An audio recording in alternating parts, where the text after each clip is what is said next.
Sortim amb una oferta per millorar aquesta convivència, per compartir l'espai públic a carrer. Obrim el pati de la Sínia durant aquest estiu i el pati de l'IES Vic i fem una proposta acompanyada d'un mapa on es podrà practicar diferents esports a diferents espais de la ciutat. És una proposta compartida amb ciutadania, amb esports i convivència i seguretat i per tant esperem que la població pugui gaudir de tots els espais que tenim a la ciutat i en pugui fer un bon ús.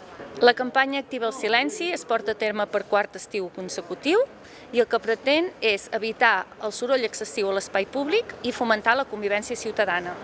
Els horaris d'ús dels espais i pistes esportives i parcs són fins a les 10 de la nit aproximadament. A partir d'aquella hora hem de començar a deixar ja d'utilitzar els espais públics per a oci.